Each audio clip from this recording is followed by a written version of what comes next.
You've been living inside a hologram your entire life. Not metaphorically, not as some new age platitude, literally.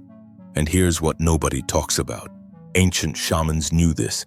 Buddhist masters taught this. Hindu sages built entire philosophies around this. Thousands of years before we had electron microscopes or quantum computers, they understood something that modern physics is only now beginning to prove. You've tried the manifestation techniques, you've done the visualizations. Maybe you've read the books, watched the videos, sat in meditation wondering why, despite all your effort, reality still feels like it's happening to you instead of through you. You've achieved things, checked the boxes society told you to check, and yet there's this persistent feeling, this sense that something fundamental is missing, that you're living in a script written by someone else. Here's the thing. You're not crazy, you're not broken, and you're definitely not alone. What you're sensing is real, because the world you're experiencing right now, the solid, physical, real world, it's not the foundation of reality. It's a projection, a hologram emerging from something far deeper, far more fundamental than matter itself. And the ancient wisdom traditions? They didn't just know this. They had practical techniques for working with it, for shifting from being a passive observer trapped in the hologram to becoming the conscious creator of it. But here's where it gets interesting. What they discovered wasn't mysticism. It was precision.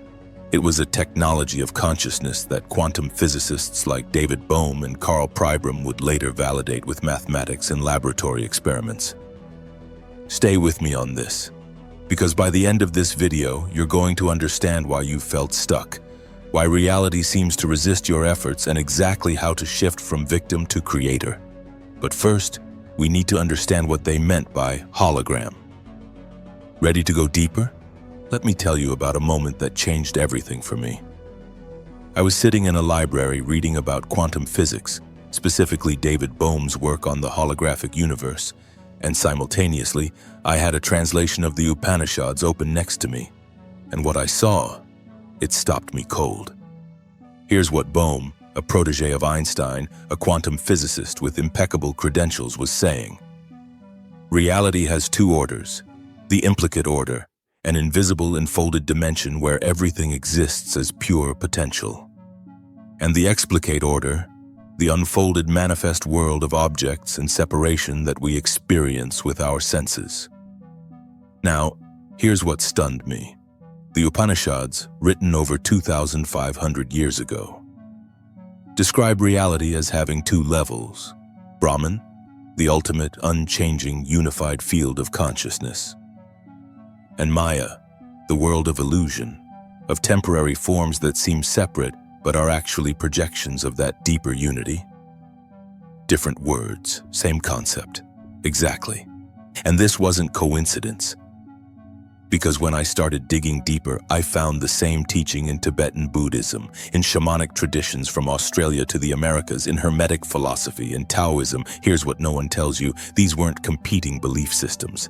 They were independent discoveries of the same fundamental truth about the structure of reality. But here's the paradox that makes this so powerful. Modern science, with all its instruments and equations, took until the 1970s to even begin approaching what a yogin sitting in a cave in 11th century Tibet already knew. What Aboriginal shamans had been teaching for 40,000 years. What Hindu sages encoded in the Vedas millennia before Christ. They didn't have particle accelerators. They didn't have brain scanning technology. What they had was something we've largely lost: direct access to the implicate order through consciousness itself. And here's where it gets really interesting for you. These weren't just philosophers contemplating abstract truths. They were practitioners. They developed precise techniques, meditation practices, visualization methods, ways of shifting perception that allowed them to interact with reality at the implicate level, to literally reshape the hologram from the inside out. The Tibetan yogin Milarepa could manifest food and water in the wilderness. Shamans could heal disease by working with what they called the web of connection. Hindu siddhas demonstrated abilities that seemed to violate the laws of physics, but only if you think the explicate order is all there is. They weren't breaking the rules, they were playing by a deeper set of rules that most people don't even know exist. So here's my question for you. What if you could learn those rules? What if you could access that same technology of consciousness? That's exactly what we're going to explore. But first, we need to understand the foundation. We need to understand what they meant when they said reality is a hologram. Let's dive into the implicate order. Here's what David Bohm discovered that shook the foundations of physics. He was studying electron behavior in plasma, superheated gas, and he noticed something that shouldn't be possible according to classical physics. The electrons weren't behaving like separate particles. They were acting like they were part of a larger organized whole, like they were connected by some invisible web of information. Bohm called this undivided wholeness in flowing movement. But here's where his genius shows. Instead of just documenting the phenomenon, he asked a deeper question. What if the separateness we see is the illusion? What if the fundamental nature of reality is unified and the appearance of separate objects is a secondary phenomenon? This led him to propose two orders of reality. The implicate order, think of it like an ocean. Everything in the ocean is made of water. Waves rise and fall, but they're not separate from the ocean. They're temporary expressions of it. The wave is ocean, temporarily taking a particular form, then dissolving back into the whole. The explicate order. This is the world of waves, the world where things appear separate, distinct, independent, where you seem to be here and I seem to be there, and the wall seems solid and time seems to flow in one direction.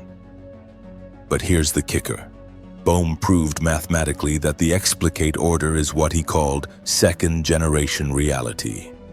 It emerges from something more fundamental. It's not the ground floor, it's not the source, the implicate order is. Now, stay with me because this is where it connects to ancient wisdom in a way that'll blow your mind. Hindu philosophy describes this exact same structure. They call the implicate order Brahman, the unchanging, eternal, unified field of consciousness that underlies all existence. Everything that exists is Brahman, temporarily appearing as something else. And they call the explicate order Maya, which gets mistranslated as illusion. But the actual meaning is more subtle. Maya is the veiling and projecting power of consciousness. It's not that the world doesn't exist. It's that the world of separate objects is a projection from something deeper and more real. Think of it like this. Imagine a movie screen. The images on the screen appear real. They move, they interact, they seem to have their own existence. But you know those images are projections from a source, the film projector, that exists on a completely different level of reality than the screen. You wouldn't say the images are not real, but you also wouldn't say they're ultimately real. They're contingent, they're derivative, they're second-generation reality. That's Maya, that's the explicate order. And here's what this means for you, practically speaking. Most people are living entirely within the projected reality. They're focused only on the screen, trying to manipulate the images on the screen to get the results they want. Pushing, forcing, efforting, trying to rearrange the explicate order from within the explicate order. But here's what the masters knew. The real power isn't in manipulating the projection. It's in accessing the projector. When you operate from the implicate level, when you work with consciousness itself rather than just the object's consciousness is projecting, you're no longer trying to force reality to change. You're changing the source code that generates reality. This is why visualization works when it actually works. This is why intention can shift outcomes. This is why consciousness appears to influence matter in quantum experiments. You're not violating the laws of physics. You're operating from a level where those laws emerge from something more fundamental, consciousness itself. But here's where most people get tripped up. They hear this and they think, okay, so I just need to visualize harder, think more positive thoughts, affirm my desires more intensely. No, that's still operating from the explicate level. That's still trying to use your conditioned surface-level mind to force change. What the ancients taught was far more subtle and far more powerful. Tibetan Buddhism talks about the void, the implicate order, as the birthplace of all things in boundless flux. They say that only the void is ultimately real. Forms in the explicate order are illusory, but here's the paradox that Westerners often miss. They also say that despite its illusory nature, the non-void still contains an infinitely vast complex of universes. It's not that the physical world doesn't matter, it's that it's not ultimate, it's not foundational, and when you understand this, truly understand it, not just intellectually but experientially, everything shifts because you realize you're not a separate self trying to manifest something from outside yourself. You are consciousness at the implicate level, projecting into the explicate. You're not trying to get something. You're remembering that you're the source of everything. Shall we move into the next layer? Let me tell you something that took me years to really grasp. When Hindu philosophy says the world is Maya, most Westerners hear the world is fake, like we're living in the Matrix and none of this matters. That's not what they're saying, not even close. Here's the actual teaching, and it's far more nuanced and far more useful. Maya has two functions, veiling and projecting. Let me break this down because it's crucial. The veiling power means that consciousness, which is inherently unified, appears to be divided. The infinite appears finite. The eternal appears temporary. The one appears as many. But here's the thing. This veiling isn't evil. It's not a punishment. It's more like consciousness playing hide and seek with itself. The universe exploring what it's like to forget its unity and believe in separation. The projecting power is what creates the entire manifest world. Every atom, every star, every thought, every emotion, all of it is consciousness projecting itself into forms. And here's what nobody tells you. You are both the consciousness doing the projecting and the projection itself. Think about your dreams for a moment. When you dream, you create an entire world. You populate it with people, places, scenarios. Those dream characters seem independent. They seem to have their own agency. But you know, when you wake up, that all of it was your consciousness projecting itself into temporary forms. The ancient masters are saying, waking life is the same. Just a more stable, more persistent, more collectively shared dream. But here's where it gets practical. Most people are identified entirely with the projection. They think they are the character in the dream. They've completely forgotten they're the dreamer. And when you're identified with the projection, you're subject to all the limitations of Maya. You believe you're separate. You believe you're powerless. You believe reality is something happening to you. This is what's called the conditioned mind. The Tibetan yogin Milarepa put it perfectly. He said the unconscious mind is far too conditioned in its perceptions to see the border between mind and matter. It can't see the frequency domain where mind and matter are one. Zen Buddhism has another way of saying this. They talk about confusing the indivisible nature of reality with the conceptual pigeonholes of language.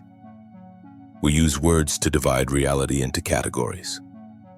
Self versus other, inside versus outside, mind versus matter, good versus bad, but reality itself doesn't have those divisions. Those are overlays. Those are Maya's veiling function, creating the appearance of separation where there is none. And here's what this means for your life right now. That feeling of being stuck, of trying to manifest something but it keeps not working, of feeling like reality is resistant to your desires. It's not that you're bad at manifestation. It's not that the universe is against you. It's not that you're somehow cursed or unworthy. It's that you're trying to manifest from within the veil. You're using the conditioned conceptual mind, the mind that believes in separation, to try to create unity, connection, flow. It's like trying to use a ruler that's bent to measure something straight. The tool itself is distorted by the veil of Maya. So what's the solution? The ancient traditions all point to the same practice, though they use different names. Hindus call it seeing through Maya. Buddhists call it perfect seeing and contemplation. Shamans call it remembering the dream time.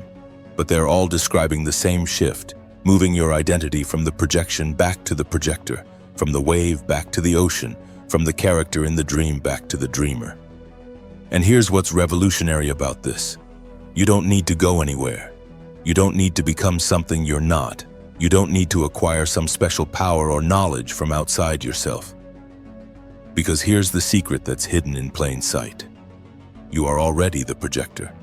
You are already consciousness at the implicate level. You're already the ocean pretending to be a wave.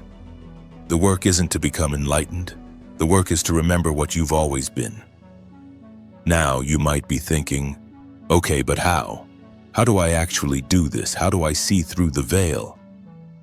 And that's exactly what we're going to explore next, but first we need to understand another piece of the puzzle that makes this all click into place. We need to talk about interconnection, about what the shamans call the web and what quantum physics calls non-locality. Because here's what changes everything. You're not just consciousness projecting a reality. You're consciousness connected to all other consciousness in a web so intimate that the part literally is the whole. Let me show you what I mean. Here's where reality gets beautifully, impossibly strange.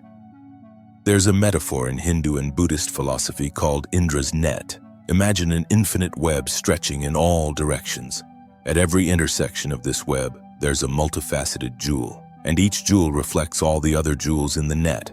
So if you look into any single jewel, you see the reflection of every other jewel. And in each of those reflections, you see the reflection of all the other jewels, infinitely, endlessly. Each part contains the whole. Each point reflects all other points. Now, here's what no one tells you. This isn't poetry. This isn't mystical symbolism. This is a precise description of the holographic nature of reality. Carl Pribram, a neuroscientist at Stanford, made a stunning discovery studying memory and brain function. He found that memories aren't stored in specific locations in the brain. They're distributed throughout the brain holographically.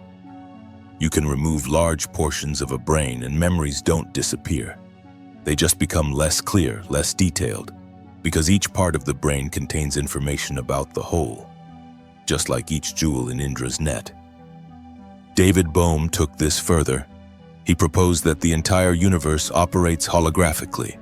Every region of space contains information about the whole universe.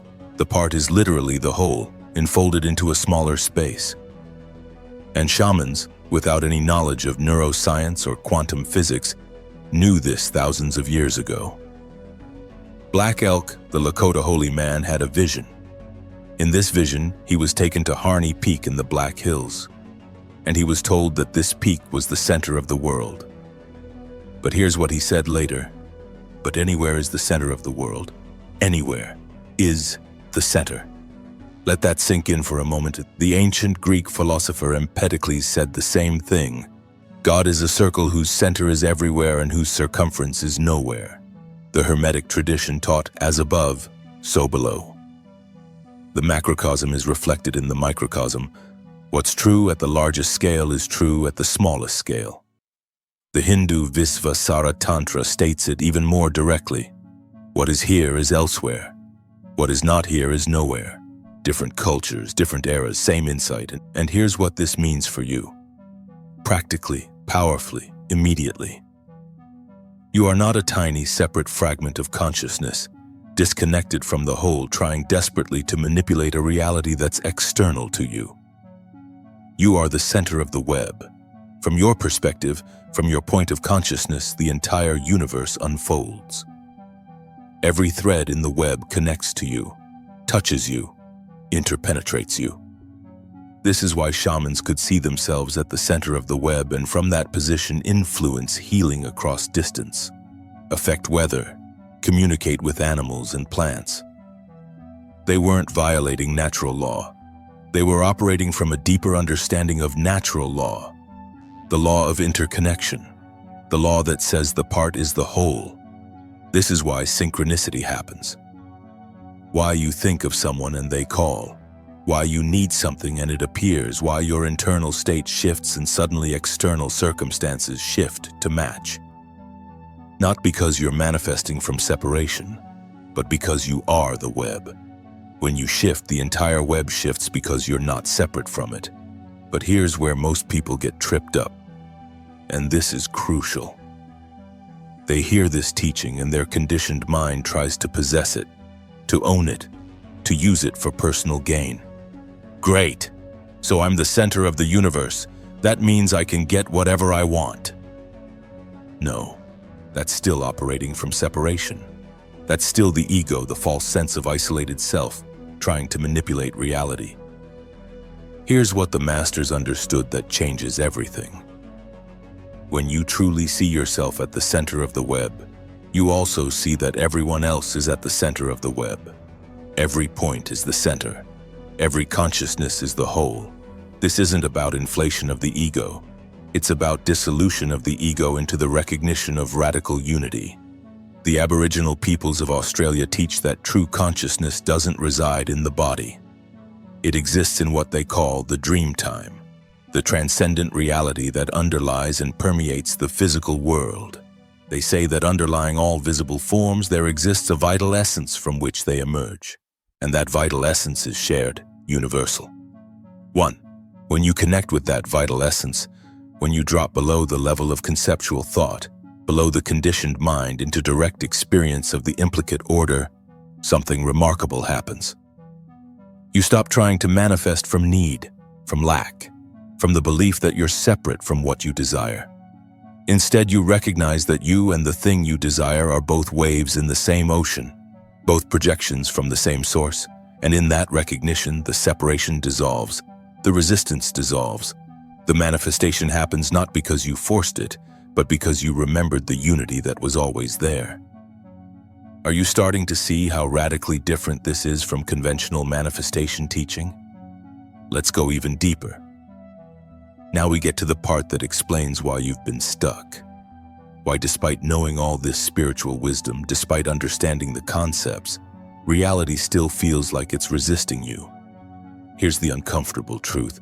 Your conscious mind, the part of you that's listening to this right now, that thinks it's in control, that sets intentions and makes vision boards, it's not the part creating your reality.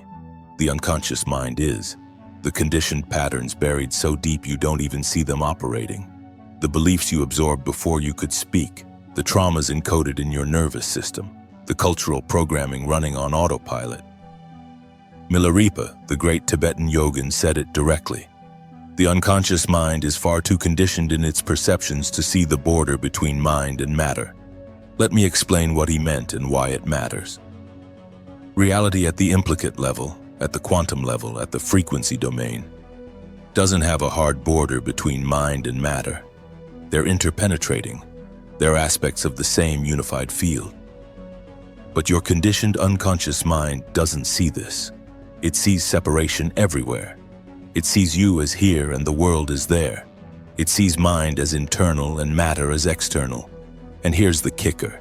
It's creating reality from that perception of separation. Think about it like this. You consciously affirm, I am abundant. Money flows to me easily. But buried in your unconscious is a belief from childhood. Money is scarce. People who have money are greedy. I don't deserve wealth. Guess which one is actually creating your financial reality? The unconscious, every time. Because the unconscious is operating at the implicate level, at the level where the projection is being generated. The conscious mind is operating at the explicate level, at the level of the already projected reality. You're trying to rearrange furniture in a room while the unconscious is drawing the blueprint for the entire house. This is why traditional manifestation techniques fail for most people. They're trying to override deep unconscious conditioning with surface-level conscious intention. It's like trying to steer a ship by repainting the hull. Zen Buddhism understood this. They talk about the danger of confusing the indivisible nature of reality with what they call conceptual pigeonholes. What are conceptual pigeonholes? Language, categories. The words we use to divide reality. When you label something good or bad, you're creating division where reality itself has none. When you say, I want this, you're creating separation between you and the thing you want. The very act of wanting reinforces the belief in lack. The very act of trying reinforces the belief in effort being necessary. And the unconscious absorbs all of this, creates from it, manifests from it. So you end up in this exhausting loop, wanting, trying, failing, wanting harder, trying harder, failing harder, all while the unconscious is faithfully creating a reality that matches its conditioning.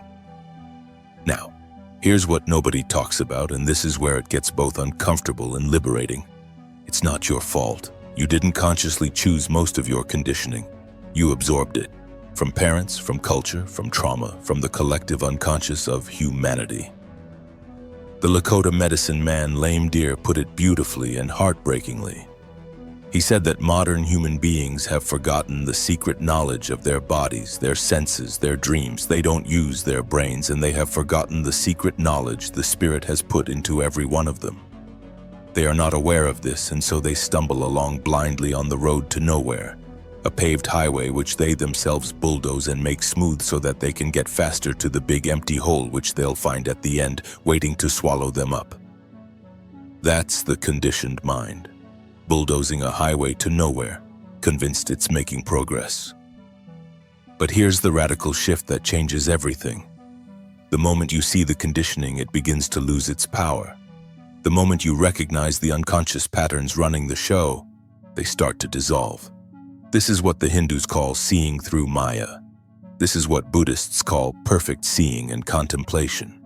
It's not about acquiring new knowledge.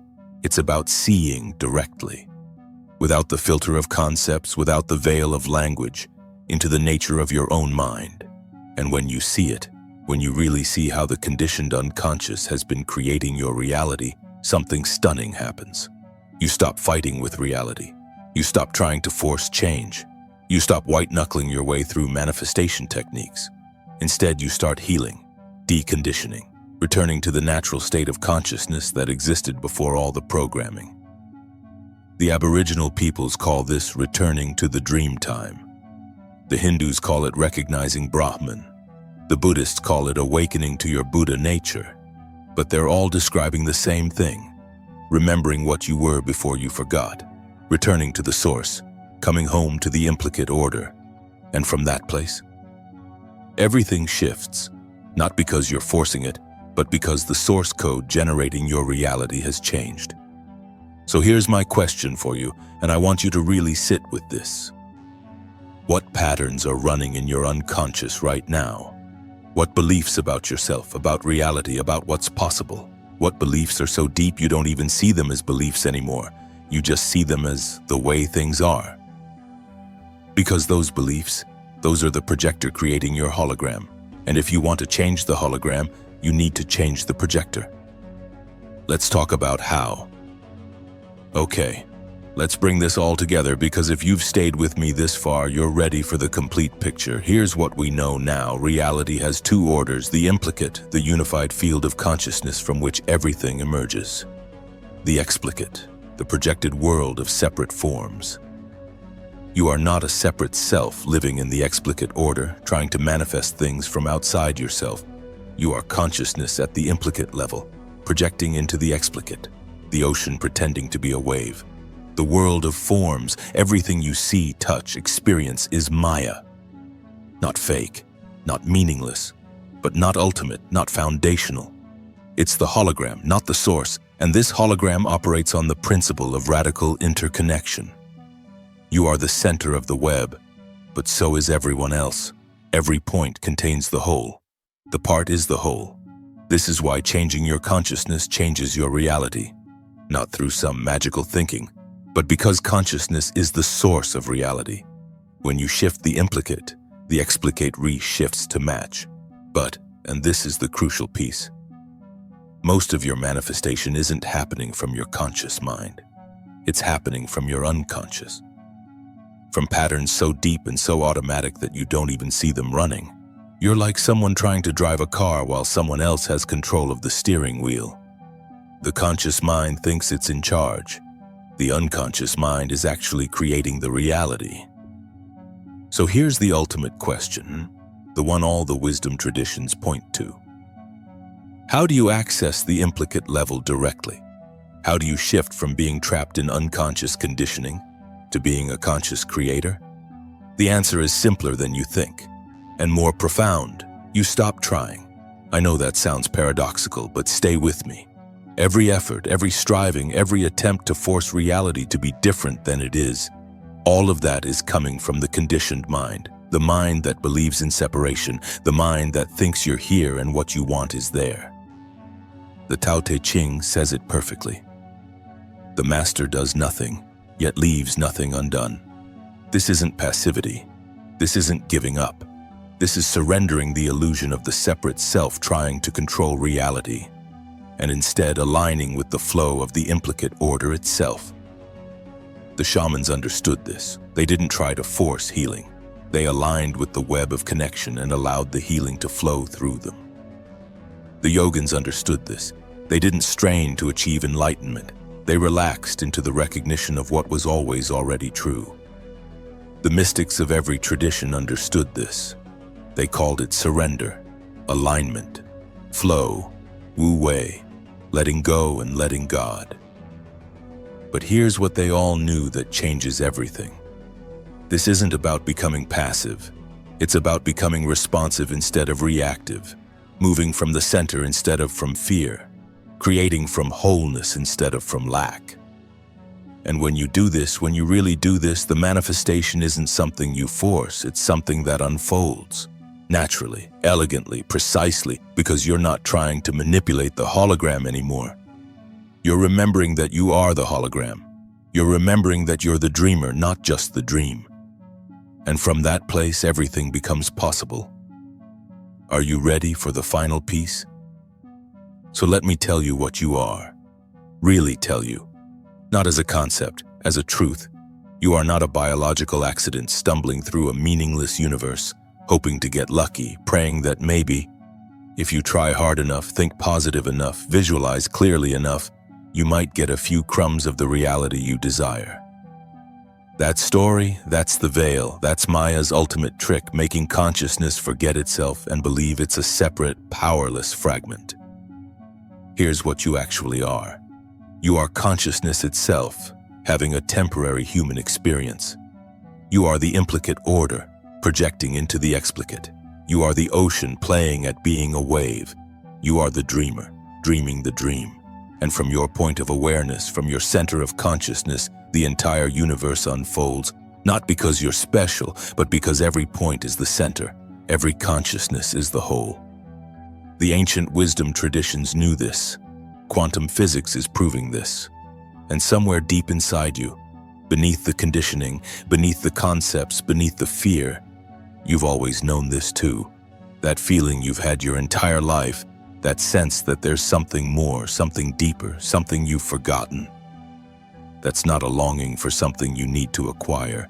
That's the memory of what you've always been calling you home. So here's my invitation to you. Not a command, not a should, an invitation. Stop fighting with reality. Stop trying to force the hologram to be different from the level of the hologram. Instead, go deeper, beneath the thoughts, beneath the conditioning, beneath the conceptual mind that divides reality into pieces. Go to the implicate order, to the dream time, to the source, to the vital essence from which all forms emerge. And from there, from that place of unity and wholeness and infinite potential, allow your reality to unfold, not because you forced it, but because you remembered who you are. You are not separate from the universe. You are the universe, knowing itself through the unique perspective of your consciousness. And that changes everything. Now, this is episode 26 in the Beyond Reality series, and here's where it gets really interesting. Because everything we've explored today, the implicate order, the hologram, the web of connection, there's an ancient demonstration of this that was performed over 1,000 years ago. A demonstration so elegant, so precise that when you see it, you'll understand why modern physicists are only now catching up to what the ancients already knew. And in episode 27, I'm going to show you exactly what that demonstration was, and more importantly, how you can experience this holographic nature of reality for yourself. Not as theory, as direct experience. If something in this resonated, if you felt a spark of recognition, drop one word in the comments that captures your energy right now. I read every single one. The full Beyond Reality playlist and episode 27 are linked in the description below. Until then, remember, anywhere is the center of the world, including exactly where you are right now. See you in the next one.